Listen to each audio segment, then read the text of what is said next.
Welcome to How to Build a Tent. This show is not about tent building, but how to make you successful. I hope you're doing well. Thank you for joining.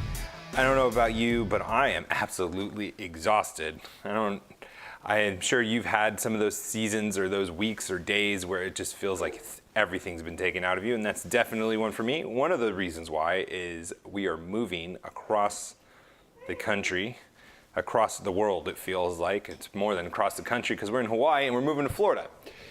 And we've been doing the open house thing and cleaning, getting everything prepared and stuff like that. It's a disaster and wonderful at the same time, I guess. I mean, it's not really a disaster. That would be a really negative way to say, but there's just a lot going on. And I only bring that up to say this, that we might be just doing audio for those of you that watch the show on YouTube. I might have it just like be the logo and then just have audio because we'll be traveling for a couple of weeks and I don't want to really pre-record 2 weeks worth of shows, so I might be just recording on the road and posting them. I appreciate you guys understanding on that. We are part of the Fight Laugh Feast network. Over to fightlaughfeast.com. Put in HtBT in the memo field like you see in this great mug. You'd be like, why is he holding it like this and not on the handles? Are you gonna burn his hands? Don't worry, I don't have anything hot in it, but I appreciate your concern. And I appreciate all of those who have subscribed and put the HtBT in the memo field. You get great benefits, you get the free mug. Most of all, you come alongside of us and help support us and support what the Lord is doing through the network.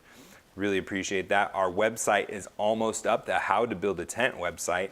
I'm really excited about that. Not only are you going to be able to see our shows and listen to our shows and have other great content, but we're going to have a subscription service where you're going to be able to get really cool stuff. Like you'll get a peek inside of my portfolio if you're interested in what kind of stocks and options I'm trading, and a lot of other great financial things that are going to help you be successful.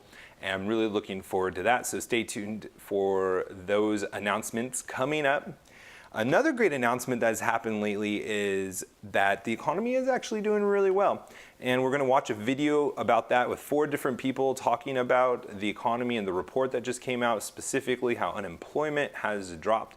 And then I also want to kind of talk through with you guys this whole thing that's going on with the social media sites censoring Christian content. I'm sure you've heard from Marcus or somebody else on the Fight Laugh Feast network that recently somebody got suspended because of a sermon they were sharing by a pretty well-known Baptist preacher. He has like one of those great lines where he's at a conference like 20 or 30 years ago, and he's like calling out basically Christians in America, and then it's at like a youth conference and all the kids are clapping. It's like, I don't know why you're clapping, I'm talking about you.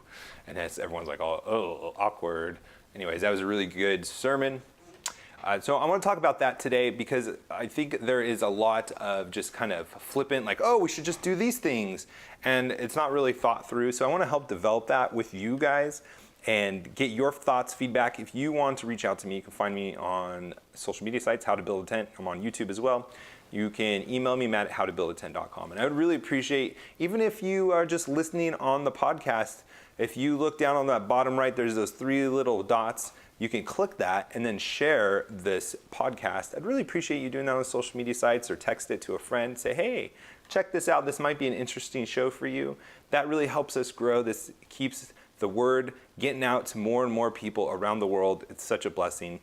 Thank you in advance for sharing. Just click that share. I mean, what's the worst that's going to happen? Somebody's going to give you an angry emoji face? No, they'll give you like a clapping emoji because they will thank you for sharing the show. So do that now. That'd be awesome. Now, let's dive into this short video. It's about 1.5 minutes. I would take the under on 200 for the year, but we're at a pace way higher than what I thought. And the participation rate over the last year is flat. That's amazing in an economy where a lot of people are getting older. It was a good report. I don't think there's any reason a bond market should be scared. It's a good number. It's fun. It's going back to 1969. Like, what the hell was happening in 69 in this country? Well, we were funding everything. We had huge inflation. We were doing guns and butter. We were the Vietnam War and war on poverty. And it was a time of great turmoil in the country. And yet, when we look back, we think it's like, wow, that must have been some year. Well, having lived through that year, one of the worst years for our country. This is consistent with the idea that 2018 was going to be a little bit faster growth than 2019. I think the news just in the last month, the news is that we're not going to get this slowdown to below 2% GDP growth. Instead, we're going to slow down to 2.5%. An upside surprise, and it's actually difficult to poke holes in that report. So we would take it largely at face value. The only caveat being that month to month these numbers are noisy, but there wasn't anything that sort of jumped out that said there are big distortions here. So very strong payroll number. Household survey was more mixed. Obviously a big decline in the unemployment rate, but that was driven on the month by a drop in labor force participation. All right, so that is a video from CNBC. It's Jim Cramer on there. We have someone from the Fed, from Goldman Sachs, and I forgot who the first gentleman was. Actually, I didn't forget. I don't even know who it was. I probably should have found that out. But we got 4 different opinions on the report that's coming.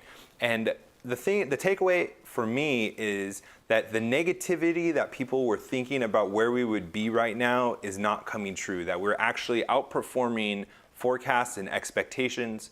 We were thinking that we were going to have growth under 2%, and now it looks like it's going to be about 2.5%, which if that's the slowdown that we're getting, that is a really good number. And then also the unemployment rate. And I love what Jim Cramer was talking about. It's like it hasn't been this low since 1969. And you think about all that was going on then, the guns and the butter, where we were just producing, we were government spending, inflation was crazy, and we don't have any of that. I mean, we do have government spending a lot, but we don't have any of the inflation. The economy is really healthy and really strong, and for the unemployment to stay this low, I mean, it really can't get much lower. So it's going to go up eventually. We're going to get into a recession eventually. And the big question is when. Don't think it's going to be anytime soon. And that soon, again, I keep on telling you guys to keep updating it because it changes, right? And I've been doing this show for a long time. So if I said it's not going to be soon a year and a half ago, well, it might be soon now. I'm still thinking it's got to be 6 months to a year off at the earliest. I'm still in stocks. I'm not selling. I'm really optimistic. I haven't seen anything that really concerns me. I'm starting to see the housing market heat up a little bit. And as you know, I'm moving, so I'm heavily into it more so than I normally am. I also have a lot of professional experience in the real estate industry and seeing the trends and doing a lot of research on the real estate market. But the wages are starting to creep up from what I've seen. Unemployment is doing great. And we just have a lot going on. The big thing is right now the trade war between China and Trump. And thank you a lot, Trump, for tweeting something super negative about raising tariffs and just impacting my stock, my portfolio today. I didn't really appreciate that, but I only say that half kidding. I'm not really that angry because I understand what Trump's doing. And if you don't understand what Trump is doing, then you should really listen to this for a second, really dial in. Whatever you're doing, pull off the side of the road, stop working, stop cleaning if you're listening at home. Because that's what you do at home, right? You clean? No. Whatever you're doing, just think about this. And this could be a great thing to understand so that you could be more successful in investing. That Trump will say things like this as a negotiating tactic. He is working a deal and getting and putting pressure on the other party. In this case, it's China. So when he says he's going to do something like that, it's not saying he's going to absolutely do it. He's just putting a card out on the table for China to respond to. And if you've been paying attention to this at all, he was threatening to raise tariffs. And then the Chinese said that they were going to send their delegation and the main negotiator wasn't going to come out. And then it turns out at the end of Monday when this is recording that he is actually going to come anyways. Because it turns out the Chinese need a deal as much or probably even a lot more than we do. China is not our friend. They are probably our greatest enemy, actually. But there is a lot of business that is done between our two countries, a lot of trade, and it is mutually beneficial. So it's almost like mutual assured destruction if us as two enemies decide to stop trading. We're kind of dependent on each other. It's a really interesting relationship. I love it from every angle possible. I love it from the economics angle because it's two different two different economies, two different types of governments. I love it from a political perspective, a geopolitical perspective, a military perspective. The relationship between the Chinese and the Americans are incredibly interesting to me, incredibly complex. And it's just going to get more so as China starts to catch up to us, unless we start really taking them seriously, and that means spending more, and means spending more militarily, and that also means that businesses stop giving up their trade secrets. And I think that is one of the big bargaining points, the big negotiating points right now, is how the secrets of American businesses can keep and be protected and be American and not be given over to the Chinese for them to steal, duplicate, and then to reuse against us militarily and in business as well. And it seems like the Chinese are kind of backing off, enforcing those restrictions and keeping their own businesses that are really backed by the government to do that. And I think that's where the tweet came from Trump. And again, I'm not in the meetings. It's only what I see from reading articles and just knowing their perspectives on both sides and the values that both of the sides have in negotiating this. It's very interesting. If you love this kind of debating and stuff, and you're looking for a career, I would highly recommend looking to go into some form of negotiating, mitigating, some kind of arbitration, in some kind of those positions, maybe not necessarily a lawyer, although that's definitely the way to go if you want to try to make the big bucks. But maybe there's like a position where you can start in procurement, something to that effect where you can work on negotiation. It's a really interesting field. It's never a dull moment. And there's a lot of positions out there that you can do that you would be entering into negotiations. It's really fun. It takes a lot of mental capacity and understanding, and if you love chess, if you love strategy games, that might be a really good field for you to think about to go into. I know that it's been a field that has really kind of sparked my interest from time to time. Okay, I want to talk about now for the rest of the show. So this is what we're going to be talking about. If you don't want to talk about if you don't want to listen to this or talk about this, think about it, then that's what the rest of the show is going to be. I want to talk about the comments and just the kind of atmosphere that we live in right now with social media, where Christians are kind of just saying, like, why doesn't a Christian just go start a social media company? Because we are getting kicked off, we're getting deplatformed, as they call it, and we are obviously not welcome on these liberal social media sites that are owned by, San Francisco and the elites. So we just need to go build our own. And I don't think that people that say that really understand the industry, the social media industry from a business perspective. Because when you think about social media, you think Facebook, Twitter, Instagram, Snapchat. Like, there's only 4. There should be just a company that gets together, gets some money, and just builds their own. How hard can it be? Just copy them and just don't deplatform people. You have to understand that there's actually over 60, I think there's maybe even, you can go up to close to 100, but 60 that have some kind of adoption. Different social media sites, the LinkedIn, WhatsApp, and there's a lot of other ones out there. So it's not that people aren't trying to build something to kick Facebook off and get them to go to the MySpace, stage of the growth cycle where barely anyone uses them anymore. People are trying. It's really hard to build a social media platform. It's really difficult because you have to first build something of value that's different than what everyone else's has. 2, tell people about it.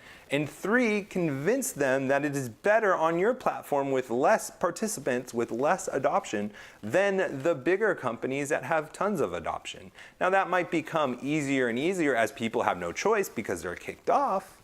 But I don't think that there's going to be that many more. Well, I should rephrase this. I don't think there's going to be so much more people kicked off where it's in the millions, and then there's just going to be a million people, and it's like, oh, easily, just a million people are going to go to this platform because they can't go to Facebook or the main ones anymore. I think the Facebook and those kinds, the major liberal social media sites are going to just kick off main players, probably content producers like us, first, and then like maybe some people that share. But for the most part, I don't think the average person is going to be kicked off where they have to go to another platform. And even if they do get kicked off, like you still have to build a platform that is going to make people want to come to yours and want to start over and find new friends and get their friends to come on. It's really hard to do. And even if you could, I don't necessarily think that is the answer or the only play to be thinking about. There's a few other things that I would like you to consider, and I want you to consider this because this goes into why I want us to be successful in our business lives, in our careers, in our startups. Because the more successful we can be, the more influence we have. And I know that some people talk about how we should build a platform and they have all these ideas of starting a company, and that's great. But one of the main things that you need when starting a business is people willing to invest in you. And people that are going to want to invest in people that are getting kicked off of those platforms are most likely going to have shared values with you. And if you don't have people that are successful with shared values like you, then you're not going to get a lot of people investing in your ideas. And that is one of the reasons why I want us to be successful in business. It's not a health and wealth thing. It's not if you're a righteous person, then God's going to bless you with wealth. But it's God created the system where we work, where if you create value, then you're going to be rewarded by profit. And if you, as a Christian-centered or biblical Judeo-Christian valued person can create so much value in business, in your careers and whatnot, you're going to be creating a profit for yourself. You're going to be growing your net worth. And that is what is going to give you the power to fund things that we need. So it's not just coming up with an idea. It's not just, well, just someone go do it. But it's also, we need people with money. And I have just a gut feeling, just from knowing loosely the investment world, there's not too many Christians with a lot of money that have the mindset to be strategically investing in Christian companies that can influence culture, that can influence media, that can influence the arts. I just don't see it. I see a lot more of the liberal, humanist, agenda, values-centered people that are the successful people that are backing these Facebooks, these Snapchats, these Instagrams that, I know Facebook is Instagram, but they weren't always selling together. Someone backed them before they were bought by Facebook. There were people who were thinking strategically about that beforehand to buy into it and to think about it, not just from a cultural perspective, but a business perspective. And for us to get to a place where we have money like that, well, we need to be good at our jobs. We need to be faithful in what God's called us to. We need to be investing wisely. We need to be doing our research. We need to be redeeming the times. And we need to first get to a place where we acquire enough wealth to be able to back people with ideas, with the ability to put in the sweat equity to build these companies. And another tier of this strategy to shape and take over culture in the tech industry and innovate and have Christian values around this is that we need to penetrate these companies. If you have the skills to go work at Facebook, go work at Facebook and be a great light in that culture and climb the ladder as far as you can. We need to be thinking mission-minded as Christians in our careers, not just in our businesses, not just in growing our wealth, but in our careers. Because if we could get Christians in leadership positions at Facebook, on the board of Facebook, then we would be able to have more of an influence on companies like that, because we're never going to be able to just come up with a new social media platform that knocks off of Facebook. We have a much better chance of purposely applying for positions like this, praying for God to use us and get us into positions like this, and then start shaping the culture and taking it over. Another position that we can start thinking about is strategically investing in these companies. And this is a long play because this kind of goes with investing in small companies, but investing in large companies and building up enough shares to have a say in how these companies are run. If you had a majority share in one of these companies, or a large enough share where you could say, hey, stop kicking off Christians, those are my values too, and you own, I don't know, 5-10% of the company. I don't know if anyone does own that much, but when you can get into that much of a position of ownership in a company, people have to start listening to you. And these are just kind of different strategies that we need to think about, because the only one that I hear about from most people are, oh, why doesn't just someone go build it? Or why doesn't someone just like I have this idea now, someone go with it and go do it. But there's so many more things to do. There's so many more plays to be made, and it's so much more complex than just go do it. And a lot of those people that are saying that have never started a business on their own. But it is not helpless. Like, these are all good strategies for us to pursue, because believe it or not, there are a lot of Christians out there, and there's a lot of Christians with a lot of skills, because God put us on this earth for a reason. And if we just live up to that and ask God to use us more and more with the gifts he's given us, being filled with the Spirit, then these strategies are going to just play out, because God has the master strategy for all this. We don't have to outthink our enemy, we just have to obey. And when we obey God, all these different strategies are going to come into play. It's not going to be exactly like what I think. God rarely works in ways that I think it should be worked.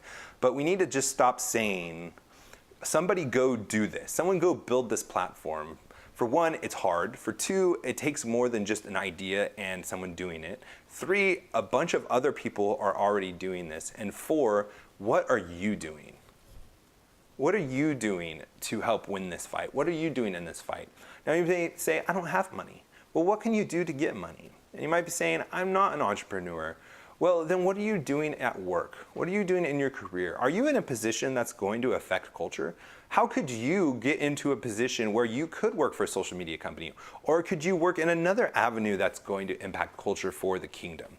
We need to stop thinking about our jobs as neutral. I love the cross-politic guys. They talk about school. They say there's nothing neutral in life, and like even public education. It's not that there's no religion or religious doctrine being taught, but it's the worldly religion being taught.